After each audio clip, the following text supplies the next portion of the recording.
that you put your LinkedIn as one of the things that people can click on, because our people are really all of our people are at least on LinkedIn. All right, I would like to take this moment to introduce our guest speaker today. So I have known Meghan for a couple of years now, and we live in the same country. So I'm also in the Dominican Republic right now. And every time I hear Meghan speak, I get something new that I can go and apply to my own productivity structures. Okay, so I love inviting her to speak because I can't take in, 8 days of training. I can take in 15 minutes, give me one good solid golden nugget, and I'll go and apply it. So, Meghan, I am so happy to have you here. Thank you, thank you, thank you for joining us. And the floor is yours for the next, 20 to 25 minutes. Perfect. Well, thanks, Sean. I always love hanging out with you. So this is great. And thank you so much for inviting me. I have been in and out of the World Referral Network, and I love what you guys have created here. So I'm so excited to speak to you today. So my talk is about 20 minutes, give or take. And I want to give lots of time for questions and have this more as an open dialogue. So there is this nuance around productivity that we need to be productive, right? We've all been told that, oh, I got to be productive. I got to get this done, blah, blah, blah, blah. Like there's productivity, especially when being a business owner. It is like, if I'm not being productive, then I'm not successful. And I like to challenge that. So before I get started, I just wanted to make sure that everyone knows how to raise their hand. So you'll see at the top of the screen, beside where it says mic and camera and speaker, there's a little hand that says raise hand. Can we all try touching that?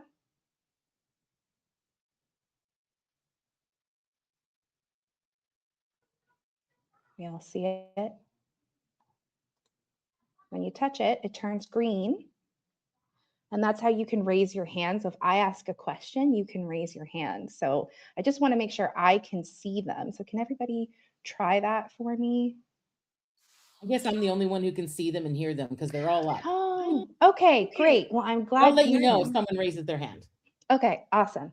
Mostly it's just to, see if these are things. So you can also raise your physical hand. That's also very helpful. Just to see if these are things there, because there are gonna be things I'm gonna be asking questions about. So I'd love to see your participation and to know that you're engaged in what I'm talking about. So today is all about productivity because we don't have a productivity problem. We have an alignment problem. As a business owner, as an entrepreneur, as a mom, as a world changer, as I like to think of myself, I'm wearing multiple hats all the time. And I'm sure you're the same. We don't just run a business. We aren't just an entrepreneur. We aren't just the title that we have for our business. We have all of these other titles that we're responsible for on a daily basis. And all of those things affect our productivity because the world does not revolve around work as much as some people may seem to differ. I'm sure we're all women here. I don't know how many of us are moms. How many of us are moms out there? Few? Yeah, okay. So as a mom, your life starts to get, and I have a 3-year-old, so I'm still learning these things for those who have children that are, in school or in college, or, living life, running their own businesses and living their own lives. When I became a mom, it was like this new title that I had. And it totally set off everything else of my productivity. My schedule got derailed. The way that I did life, the way that I did business, all of the things that I needed to get done changed. And I wasn't just a mom, I'm an entrepreneur. I run a business. I live abroad. I'm an expat. I've got all these different titles. And I recognized that in my business, productivity became a crutch. And so that's when I developed the ideal planning method. And the ideal planning method is a foundational structure that you can have in place in your life to help you run your life successfully and live the life that you want, based off of having an ideal structure that works for you. Because like I said before, we don't have a productivity problem, we have an alignment problem. Productivity is not doing more. Productivity is energy and intention. And you're probably like, whoa, whoa, whoa, she's getting into woo-woo stuff. Bear with me. It's proven by science that we are energetic beings. We are a whole bunch of atoms that are moving super, super quickly together that make us appear to be here, right? So knowing that, how we use our energy and the attention we put into what we do every day affects the results that we get. And it's not the systems that we put in place that fail. It's the fact that the systems that we have that exist usually ignore humans and ignore that human element that comes into life and comes into play. So that's why I developed the S.O.U.L framework. So S.O.U.L stands for sense, optimize, unleash, loop. And if you see me looking over, I have a couple of notes just to keep me on track. So that's why I'm looking over there, just to make sure I'm on track with my timing. And so I'll go over quickly what each of these mean. But essentially, you can apply sense, optimize, unleash, and loop to any area of your life. There are frameworks that I have put into place to help you run your business. There are frameworks using the S.O.U.L methodology that help you make new habits, make new decisions. And that's why today we're going to talk about productivity, because it all comes back to how we spend our time. Our time is our most valuable resource. Does anyone know how many hours we have in a week? Sean. 168. Exactly. We have 168 hours per week at our disposal. And when those hours are gone, they're gone. We're not getting them back. They're not coming back. So it's important that we prioritize what matters to us and where our intentions lie. Because most people are like, okay, I know I work from 9 a.m. to 3 p.m. and then I got to go pick up my kid and then I have to go to the gym and then I got to make dinner and then I got to clean up dinner and then I got to do some reading and then I got to go to bed. And that's the way we live life. I want to flip that for you today. And using the S.O.U.L framework, it gives you the ability to do that because our personal time matters and how we spend it outside of work affects the results we get while we work. So let's talk about sense for a second. So sense is the first step in the S.O.U.L framework. Before we fix anything, we need to notice. We need to pay attention to, how am I spending my time throughout the day? What are the things that are getting into my way? What are my energy blockers? Where am I wasting my time or doom scrolling or blankly staring at your computer? Since we spend so much time on the computer these days. Did I go out for a walk today? Or did I put that walk off because I just needed to get this task done? Those are energy drainers. Those are invisible habits that we have that are keeping us busy. And that makes us ineffective. Time is fixed. Energy is flexible. So what you want to pay attention to is where your time is being spent. And I'm just finishing it. I've been reading Atomic Habits, which I think is such an amazing book. It fell into my lap and I was like, why have I not read this book before? Because there's a lot of things that I was like, yes, yes, yes, yes. And one of the things that James Clear recommends before you do anything, and I 100% it backs up my process, is that you have to take stock of where your time is being spent before you can make any changes. So that's sense, being aware of where your time is being spent. Next is optimize, because time is fixed, energy is flexible. This is where you want to match your tasks to your energy. Prioritizing where you spend your energy first. So rather than just taking a look and be like, okay, I've got this meeting at this time, I have this meeting at this time, I have this meeting at this time. We want to optimize our day on a daily basis, on a monthly basis, on a weekly basis, on a quarterly basis. The further out we can stretch and take a pan of how we're spending our time, the more effective we are day by day. And that goes back to basic planning. So optimizing is where we start to look at, okay, what are the big goals that I want to accomplish? And it's great that we're having this conversation at the beginning of the year because I'm sure you all set 2026 goals, right? So this is how we accomplish them. It can't just be, I want to, so let's say, let's go with it. I want to make 50K in my business this year. Let's say like that 50K per month. Let's go big. And today you're making 10K in your business per month. That's a big stretch. And that's going to bring up all of these feelings inside of you. You know that 50K is something that you can attain. That is a goal that is going to make or break the next level for your business. That means you can hire more people. That means you can expand into different regions. That means you can spend money on advertising. That means you can hire a bigger team. Sky's the limit when you're doing 50K months compared to doing 10K months, which is still great. You're still making great progress, but you know that that's the next level that you want to get to, and you're pumped about it. And then that little voice comes in. It's like, well, can I do that? Do I have the time to do that? What do I need to do to make that happen? And that's where we optimize. So we take a sense of, okay, this is how I'm spending my day every day, spending my time every day, excuse me.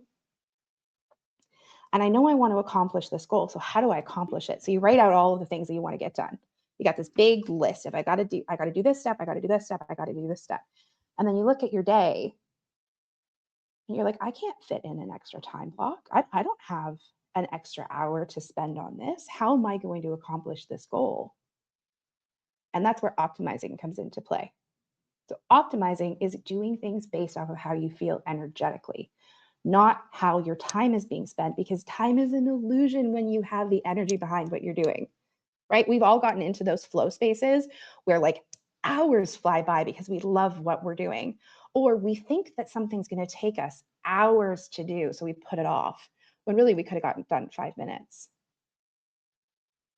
So in optimizing, we're paying attention to how am I spending my time and putting in small tweaks daily, weekly, monthly to change that and attain it. Oh, I'm sorry. Something just popped up on my screen. I am getting a call. Give me one moment. I'm just going to click that off. There we go. Gotta love WhatsApp just popping up there for you. And so once we take a look and we know what matches our energy, we can reduce the priorities that we have. My recommendation is only pick for 3 big things you want to get done every day, not 20, because we've got these huge to-do lists, right? And we think we need to get everything done at once. Slow and steady wins the race, right? We've all heard that story, the hare versus the tortoise. The tortoise wins because it's small incremental changes which builds consistency, and consistency is the key to success. So by picking 3 big things that you want to accomplish each day, it focuses your brain to allow you to have control over what you're doing. And it can be small things. You could get more than 3 things done. But our brains only have capacity to really keep up with 3 things. Maybe 5 if you stretch it, but if you're under stress, 3. And from those 3, you're going to want to pick one. That one task that you're putting off that feels like a drag, something that like you just don't want to do at all. Maybe it's something that's been on your to-do list for months. That's your eat the frog. Do that one first. Get it out of the way. If it's a big task, set a time frame, 15 minutes. I'm going to spend 15 minutes on my eat the frog. I wouldn't be surprised if you either get the task done or you end up spending half an hour to an hour getting more of it done. But 15 minutes, even 2 minutes is better than not doing the task at all. So that's how you optimize. Then unleash. Execution feels lighter when clarity is present. So once we have a sense of how we're spending our time, we're starting to make changes, we're optimizing our day, then we can become unleashed. And when we become unleashed, we no longer have decision fatigue because we are in alignment with the tasks that we're doing every day. And making decisions doesn't feel so overwhelming. We reduce the risk of overcommitment. How many of you say that you want to do things, you're like, yes, I can do that. And then it gets to the point where you have to get it done. You're like, oh my God, I have 20 other tasks that I have to get done today. This client wants me to get this done. Oh, this client had a last minute request. And now that thing you said yes to is in jeopardy of not getting done, which risks your reputation. That's a habit of overcommitment, where when we're utilizing our time effectively, especially using a calendar effectively, we can then see if we can actually take those things on. And there's nothing wrong with saying no. You can even say, no, I can't get this done by the day you want, but I can get it done by this day because I know how much time I have to spend on it. That's how you become unleashed. It's not about doing things perfectly or attaining to other people's expectations. It's about taking control of your time and using it to your advantage. And then the last thing is boundaries as productivity tools. We all talk about boundaries, right? Like, especially if you're in doing any sort of practice around personal development, or maybe you've done some therapy or some energetic work, the word boundaries comes up a lot. And a boundary is literally just a line around a certain area. Like, by definition, that's what it is. So boundaries in your calendar become a productivity tool. That's time blocking. So if you've ever heard about time blocking, it's an effective way of planning out your time. That's a boundary. And you know something crazy? It's actually a method of feng shui. So I don't know if you're into feng shui at all, but feng shui is the optimization of energy in your home. And I follow this amazing woman, Nixie Marie, and she talks about business with feng shui, and time blocking is a way of managing your chi. So when you set a time block, you set a boundary about how much time you're going to spend on something, and you honor that time, you're aligning your energy and you're giving yourself that space. And that also helps us understand how we're using our time so we can then loop back and get a sense of what we need and how we optimize and then unleash. And looping is, I think, the most valuable piece of the 4 steps, because looping is a feedback loop. Like, that's essentially what looping is for. It's reflection, and reflection is what builds consistency. So having a space in your day at the end of the day to take a look at what you got done, and bookending your day, starting your day with setting your intentions and ending your day with seeing what happened. Because then that gives you feedback for yourself that then goes into how you spend the next day. I like to say I'm always becoming a better version of myself every single day, right? How many of us say that? Oh, tomorrow I'm going to be better. Tomorrow I'm going to get these things done differently. Well, the best way to do that is by having feedback based off of how you performed today. So that's looping. So I have a challenge for you guys that I think is a game changer. And you can do it tonight. I want you to write down everything that you did today, all of the tasks that you got done, all of the things that you did around the home, taking the dog for a walk, cleaning the kitchen, maybe cleaning out the fridge, making dinner for your kids, and rate from 1 to 5 how it felt for you. Excuse me. 1 being an energy drainer, 5 being an energy booster. That alone will change the way you plan your life, just by seeing how you're spending your time and how that time is being spent. Are you with me on that? How you're spending your time and how that time is being spent. Because I believe time is the most valuable currency that exists online. Online. In life. In life. It is online. We spend a lot of time online. We're online right now.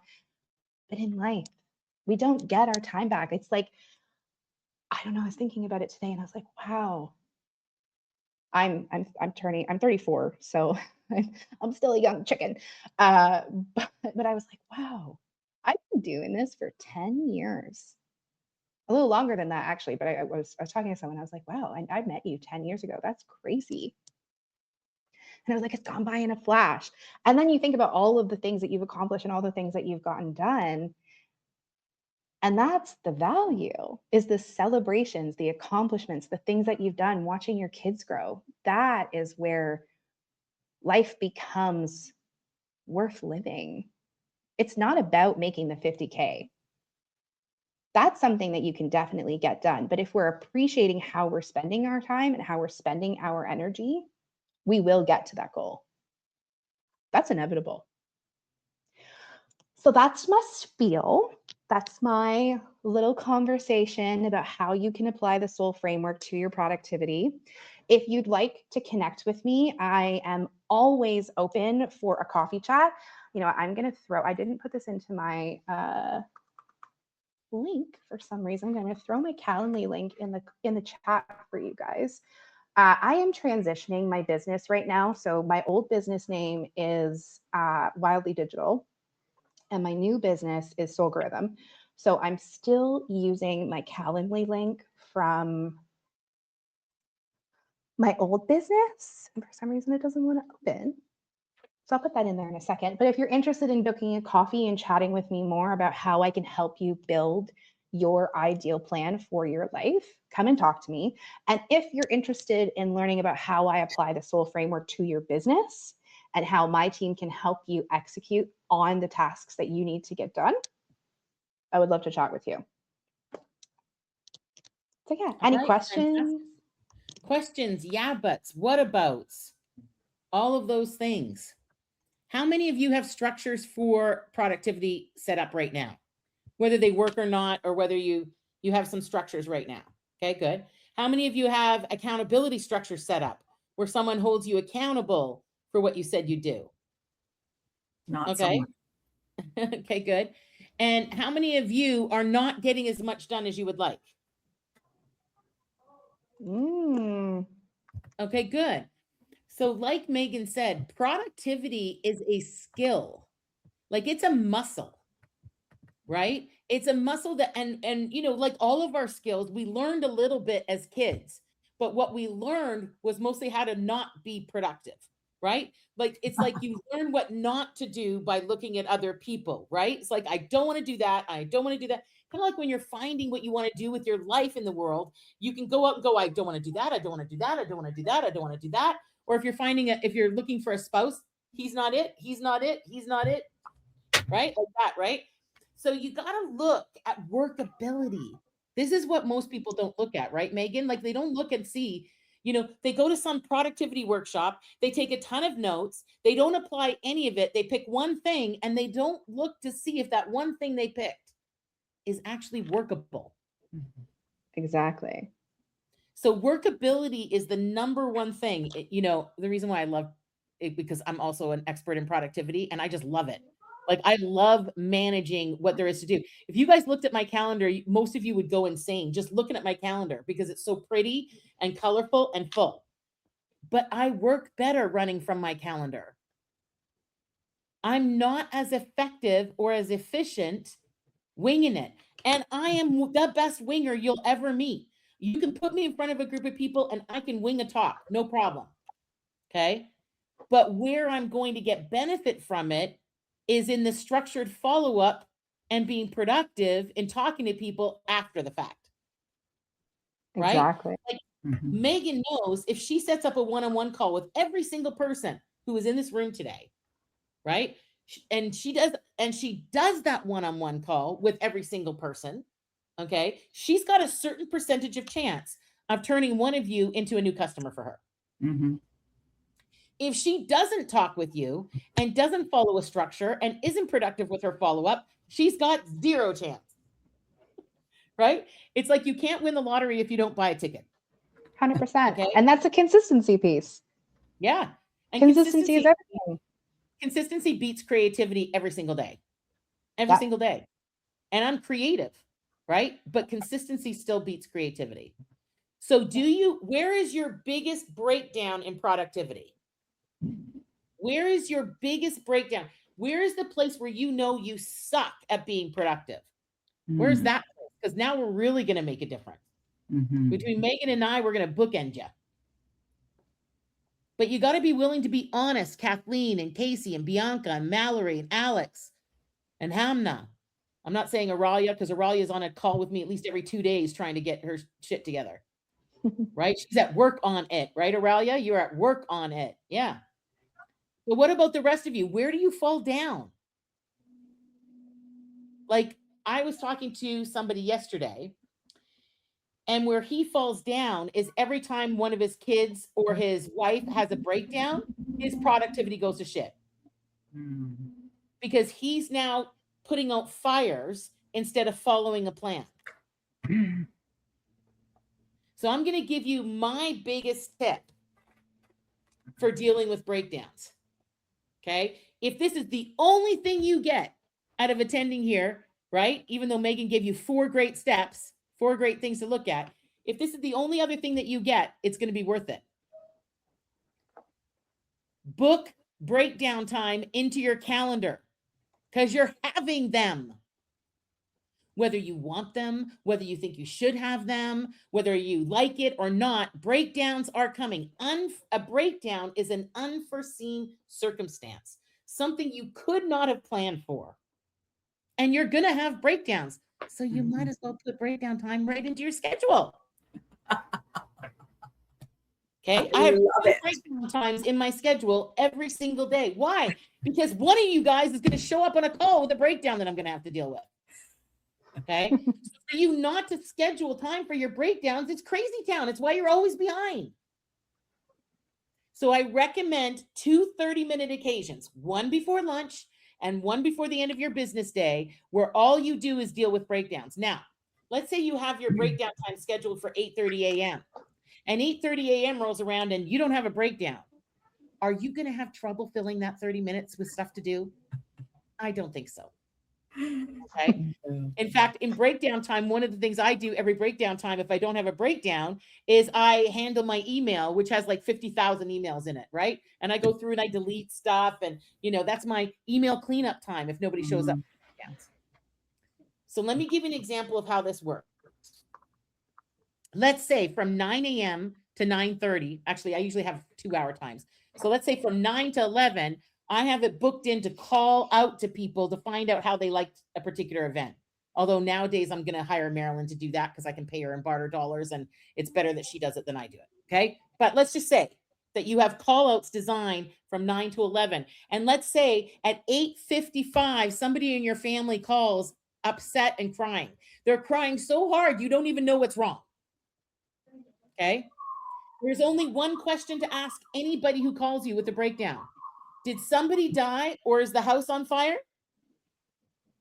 Now they're going to know what you mean by that. In other words, is it such a breakdown that you can't move forward until this is dealt with? If they say yes, move what you were going to do at 9 o'clock into your first breakdown time and deal with the breakdown right there. If they say no, say, great, I can talk to you at 11:30, my first breakdown time. So it's not that I don't answer their calls. I just don't deal with what they want to deal with on their timeline because your emergency is not necessarily my emergency. Right? So 2 breakdown times. Now, you may be in the kind of business that has more breakdowns than an hour a day can deal with. I used to work for a company and I did all of their production and all of their live events every night. And I had to have breakdown time basically from 5 p.m. to 8 p.m. so that any breakdowns regarding the seminar starting in 4 different cities, I would be available to deal with them. So depending on what you do, depending on whether you have kids, depending on how old your kids are, Meghan might need more breakdown time because her kids are under the age of 5. And they don't do breakdowns on your schedule. No, they do not. Right? That Just is like for cat sure. does not puke on your foot on your schedule. That happened to me one day. I was late for a meeting because my cat puked on my foot just as I was going to the meeting, right? Okay. Certain things don't do it on your schedule, right? Move what you were going to do into your breakdown time and deal with it if the house is on fire or somebody died. And occasionally they'll say, yes, somebody died. No problem. I'm going to move. Give me 1 minute. I'm just going to move what I was doing right now into another time slot, and then we'll deal with what your issue is. Questions? Yeah, buts. What abouts? This one thing will deal with most of your productivity breakdowns, by the way. Most of the things that get in the way of your productivity. All right. Meghan, thank you so much.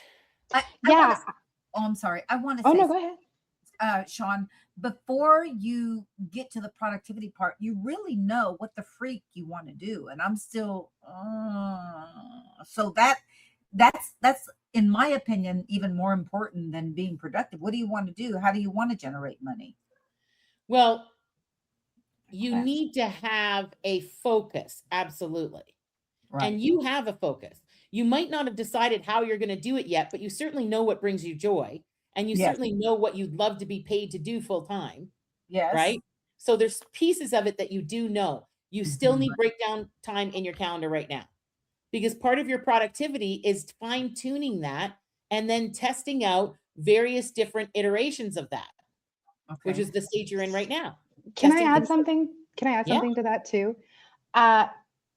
Go base, especially because of what you do, Aurelia. I would look at your desires and how you want to feel as well. So before, like, yes, having breakdown time is so important. Thank you, Sean. I am going to add breakdown time to my day because that is not something I have in there right now. But that's where in the resources that I put in here, I have an exercise that is helpful for this area in determining how you want to feel and basing, instead of doing like SMART goals, desire based goals first. How do you want to Cool. feel every month? How do you want to feel every week? What is the desired intention that's coming from your soul first? Because that's going to lead the way. And when we're aligned with how we want to feel and how we want to make money, then the answers start to come to us. That's one of those, like, that's what I mean. You can apply the soul method to so many different avenues of what's coming up for you in your life. Sense. Choose one feeling for personal and one feeling for business of how you want to feel every month. Optimize. Identify one thing you can simplify or streamline in your life. Unleash. Name the top 3 priorities for your week and one likely blocker for each of them.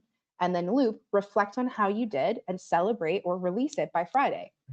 That's one of the exercises that's in the resources that I sent you. The other thing is your daily flow sheet that I included here as well, which helps you to manage your big 3. It doesn't have to be about, like, it can literally be early about, okay, this week I'm going to figure out where I want to do what I'm going to do. I have no idea what it is exactly that is hitting you, but I know you mentioned those patches, which I've heard it before. What's the name of them again? LifeWave. LifeWave. LifeWave. Several people have used them here. Several ladies have used them here. I love that. I have a good friend who has used them and adores them. So I'm definitely aware of it. And that could be one thing that you focus on first, is how do I want to align what I want to do with the product that I'm representing? Right. Set that goal for week 1. Like, you could take one step back further and say, by the end of February, because we're almost at the end of January. So by the end of February, I want to have a concrete decision on what my next step is going to be. What was the other thing you said? With LifeWave, in regards to LifeWave, think about what now? I missed that. How you want to incorporate LifeWave into what you want to do with your time. So whatever this business idea is, or what you love to do, how can I bring the product into it so that they work together? And that opens doors to more products. Because if you love this product and you are a spokesperson for it and you're passionate about it, then that obviously affects what you are doing and what you're building. Right. Right? Right. So how do those two things work together? And that's a big part of the productivity wheel. It's not all about how am I spending my time. That's what I mean. Go back to the energetic piece of it. It's all about the energy we put behind something. And energy is context. They are the same. So if we have a context that it's not working, or I'm not good enough, or can I do this, then that affects the energy that's going into every single task that you do every day. But if you're coming from an empowering context of, I am on a mission, excuse me, I'm losing my voice. I am on a mission this month to determine what my thing is. And my desire for this month is to feel powerful. That's something you can come back to every day. Yeah. So Brilliant. download the resources because those will really help you. Yes, I did. Brilliant. Thank